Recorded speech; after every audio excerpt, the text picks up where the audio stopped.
আর এই বিষয়টা আমাকে খুব পীড়া দিচ্ছে ভিতর থেকে, যেটা আমাদের আচরণ, আমরা যে এত বেশি মানে দাসত্বের একটা ইয়াতে চলে আসছি, মেজাজটা আমাদের দাসত্বের মধ্যে চলে আসছে।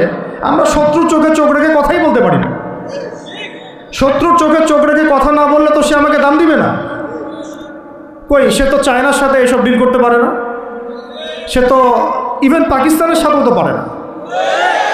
পাকিস্তানে কি খুব মুসলিমদের ঐক্য আছে নাকি? না, নাই তো। ওর ইন্টারনাল অবস্থা তো আমাদের চেয়ে অনেক সময় খারাপ। কয়েকটা পারমাণবিক বোম আছে, এই কারণে তার দিকে তাকাতে পারে না। স্বাধীনতার 50 বছরে কয়টা মিসাইল তৈরি করলেন? একটাও তো তৈরি করার ফিকির করবেন না। তাহলে বিগত 50 বছরের ইতিহাস যদি আমরা ঘাঁটি, তাহলে দেখব যে যত রকমের মানব রচিত তন্ত্রমন্ত্র আছে, এই তথাকথিত গণতন্ত্রই বলেন, আর এই জাতীয়তাবাদের কথাই বলেন, আর এই তথাকথিত ধর্মনিরপেক্ষতাবাদ, আর এই কমিউনিজম যা আছে সব ফেল করেছে। পশ্চিমা সব মতবাদ এখানে এমনভাবে ফেল করেছে যেটা ইতিহাসে বিরল। তাহলে একটা মাত্র পথ আপনাদের সামনে এখন খোলা আছে, যেই পথ দিয়ে এই সমস্ত সমস্যার সলিউশন আনা সম্ভব। সেই পথটাই হচ্ছে ওই যে লেখা আছে, সিরার আলোকে উম্মার সংকট নিরসন করা। সিরাতের আলোকে যদি উম্মার সংকট নিরসন করতে না পারি, আর কোনো রাস্তা আমাদের সামনে খোলা নাই। দিন কায়েমের শর্ত 3টা বলেছেন না? 3 নম্বর শর্তটাই হচ্ছে এটা যদি ইবাদত হয়, দিন কায়েম যদি একটা ইবাদত হয়ে থাকে, তাহলে সেই ইবাদত কবুল হবে শুধু একজন ব্যক্তির তরিকায়। কার তরিকায়? মুহাম্মদ রাসূলুল্লাহ সাল্লাল্লাহু আলাইহি ওয়াসাল্লামের তরিকায়। ইবাদত হতে হবে এক আল্লাহর জন্যে, হালাল রিজিক থাকতে হবে, এবং তরিকা হতে হবে কার? মুহাম্মদ রাসূলুল্লাহ সাল্লাল্লাহু আলাইহি ওয়াসাল্লাম। তো মুহাম্মদ সাল্লাল্লাহু আলাইহি ওয়াসাল্লামের তরিকাই হচ্ছে সিরাত, যেটার মধ্য দিয়ে আমরা দিন কায়েম করবো ইনশাআল্লাহ। আর কোনো রাস্তা খোলা নাই। যত তন্ত্রমন্ত্র নিয়ে আসো, যত তন্ত্রমন্ত্র, এখন তো 4টা-5টা আছে, আরও যদি নতুন কোনো তন্ত্রমন্ত্র নিয়ে আসে, তারপরেও এই জাতির মুক্তির কোনো পথ নাই সিরাত ছাড়া। এখন আমাদেরকে আগে সিরাত পড়তে হবে ভাই, সবাইকে আগে সিরাতটা পড়তে হবে। সিরাত পড়লে পরে আপনারা বুঝতে পারবেন যে ইনশাআল্লাহ তাআলা কোন পথে আমাদেরকে হাঁটতে হবে। এখানে টপিক অনেক ডিপ দেওয়া হয়েছে, অত ডিপে গেলে আমাদের সারা রাত চলে যাবে। আমি শুধু ভাষা কয়েকটা পয়েন্ট বলতেছি, একটু মনোযোগ দেন। নবী সাল্লাল্লাহু আলাইহি ওয়াসাল্লাম যখন থেকে কাজ শুরু করেছেন, কাজ বলতে আমি দাওয়াতের কাজ বোঝাচ্ছি, তখনকার সমাজটা কিন্তু আমাদের মতো এতটাও মানে কমফোর্টেবল ছিল না। একটা অমুসলিম রাষ্ট্রে তিনি দাওয়াতের কাজ শুরু করেছেন। মক্কা কি ছিল? একটা মুসলিম রাষ্ট্র না অমুসলিম রাষ্ট্র?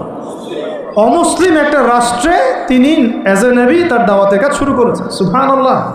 এবং তিনি সেই রাষ্ট্রের একজন পরিচিত ব্যক্তিত্ব, যাকে আস-সাদিক আল-আমিন বলে ডাকা হয়, যার আগেও কোনো গুনাহ নাই, পরেও কোনো গুনাহ নাই। এমন একজন ব্যক্তিত্ব তিনি, যার আগেও কোনো গুনাহ নাই, পরেও কোনো গুনাহ নাই, এবং তিনি একটা অমুসলিম রাষ্ট্রে ওহী প্রাপ্ত হয়ে দাওয়াতের কাজ শুরু করলেন। আর আমরা তো মুসলিম রাষ্ট্রে বসে আছি, আমরা তো মক্কায় নাই। আমরা কি মক্কায় আছি? আমরা তো মক্কায় নাই। যদি মক্কায় না থাকি, তাহলে এইরকম নতজন পররাষ্ট্রনীতি কেন?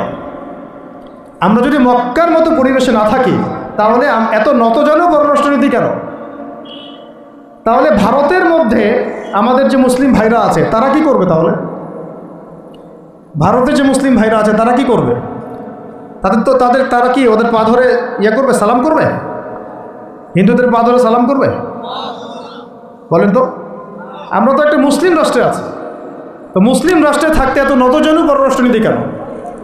এত দাসত্বের শৃঙ্খল কেন? তো তিনি দাওয়াতের কাজ শুরু করেছেন প্রথম কি দিয়ে, এটা একটা ফ্যাক্ট। আমরা আসলে আলোচনাগুলো আপনাদের চাইতে তাদের শোনা দরকার, যারা আলোচনা যারা করে। মানে আমি চাই বেশি বেশি তাদের সাথে কনভারসেশন করতে, যারা উম্মাকে নিয়ে ফিকির করেন, দাওয়াতের কাজ করতে চান, বা মুআল্লিম বা আলেম বা হাফেজ, তাদের সাথে কথা বলা দরকার। তাদেরকে আগে বোঝানো দরকার বিষয়গুলো। অনেকেই বুঝেন না। অনেকে বায়াবিও দাওয়াতি কাজ করছেন উইদাউট এনি প্ল্যাটফর্ম। অনেকে দাওয়াতি কাজ করছেন উইদাউট এনি কানেকশন উইথ ওলামা। আলেমদের সাথে কোনো কানেকশন নেই, দাওয়াতের কাজ করতে আসেন, একটা বায়াবিও প্ল্যাটফর্ম ক্রিয়েট করে রাখতেছেন। তো আমাদেরকে আগে তাদের সাথে কথাবার্তা বলা দরকার, যে মৌলিকভাবে আমরা আসলে কীভাবে আগাবো আর কি।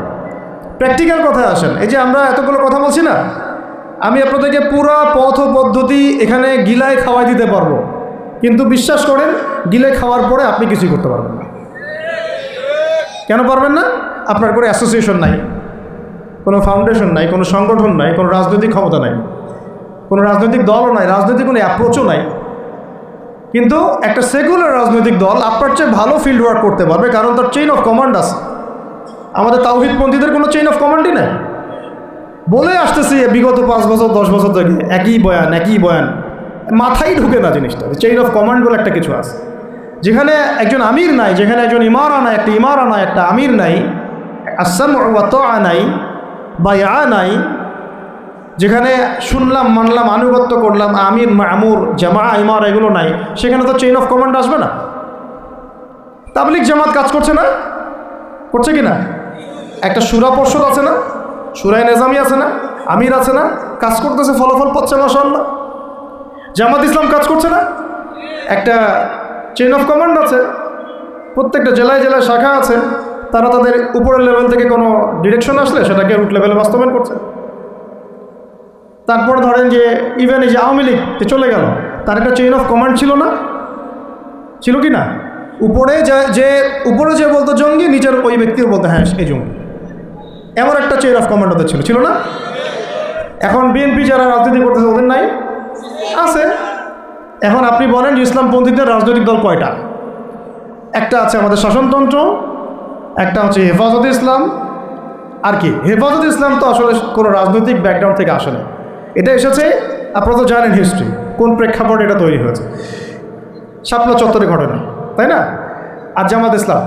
আর কথা হচ্ছে যে আমাদের তো মানে পৃথক পৃথক প্ল্যাটফর্মগুলোর মধ্যে একটা ঐক্যবদ্ধ সমন্বয় সবার আগে দরকার, তারপরে আমাদের একটা বৃহত্তর চেইন অফ কমান্ড দরকার।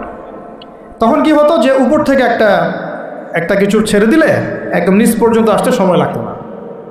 এখন এগুলোর বাইরে আমার যারা চান যে না কোরআন এবং হাদিস, ইসলামী ইমারা, শরিয়া এগুলো বাস্তবায়ন হবে, দাওয়াতের সাথে সাথে জিহাদ থাকতে হবে, এবং আমরা কোনো গণতন্ত্র, সেকুলারিজম এইসব পশ্চিমা আদর্শে যাব না, তারা ফেসবুকে বায়োবিও ঘুরে বেড়াচ্ছেন। সবাই ফেসবুকে বায়োবিও ঘুরে বেড়াচ্ছেন, ইউটিউবে ইন্ডিভিজুয়ালি কাজ করছেন, সবার নিজস্ব স্বতন্ত্র মার্কাস, মাকতাবা ইত্যাদি, কোনো সমন্বিত প্রয়াস নাই। এইভাবে তো হবে না। এভাবে কি হবে? সর্বোচ্চ এককভাবে কিছু দাওয়াত দেওয়া যাবে, কিন্তু নবী সাল্লাল্লাহু আলাইহি ওয়াসাল্লাম ওহী প্রাপ্ত হওয়ার পরেই দাওয়াতের যে কাজ শুরু করলেন, এটাই চেইন অফ কমান্ড। সুবহানাল্লাহ। একটা জামার মধ্যে তিনি সবাইকে নিয়ে আসছেন। খেয়াল করে দেখেন, প্রথম ওহী আসলো কি সংক্রান্ত? ইকরা বিসমি রাব্বিকাল্লাযী খালাক। এই তো পড়ুন আপনার রবের নামে যিনি আপনাকে সৃষ্টি করেছেন। তো পড়া তিনি কি পড়তে পারতেন? তিনি তো পড়তেও পারতেন না। তিনি তো বলছিলেন যে মা আনা বিকারি, আমি তো পড়তে জানি না, তারপরে তাকেই পড়তে বলা হচ্ছে। আপনি পড়ুন, কারণ এই জ্ঞানতাত্ত্বিক রেভলিউশন ব্যতীত সমাজ সংস্কার সম্ভব না। এখন আমরা সমাজ সংস্কার সবাই করতে যাচ্ছি, কম বেশি সবার জায়গা থেকে, পড়াশোনা কেউ করতে চায় না। আল্লাহর কসম করে বলছি, যারা ইভেন দাওয়াতের কাজ করছে এইসব জায়গায় আমরা যারা দাঁড়ায় আছি না, তাদের অনেকেই ওলামায়ে কেরামের সাথে কোনো তাআল্লুকই নেই, কোনো সিলেবাস নাই, কোনো পড়াশোনা নাই, কোনো ক্রাইটেরিয়া নাই, কোনো অ্যারাবিক শেখার কোনো ফিকির নাই, কুরআন শেখার কোনো ফিকির নাই, তাফসির শেখার কোনো ফিকির নাই। আমি দাওয়াতের কাজ করতেছি, সুবহানাল্লাহ, মানুষ আমাকে সেলিব্রিটি মনে করে, দ্যাটস অল। এভাবে হয়? এভাবে কি দাওয়াতের কাজ হয়? অথচ নবী সাল্লাল্লাহু আলাইহি ওয়াসাল্লামকে আল্লাহ পাক পড়তে বলছেন। তাহলে প্রথম দরকার আমাদের জ্ঞানতাত্ত্বিক রেভলিউশন, যেটা বললাম যে বিগত 50 বছরে অলরেডি আমাদের ঘরে ঘরে একজন করে আলেম, একজন করে হাফেজ থাকা উচিত ছিল।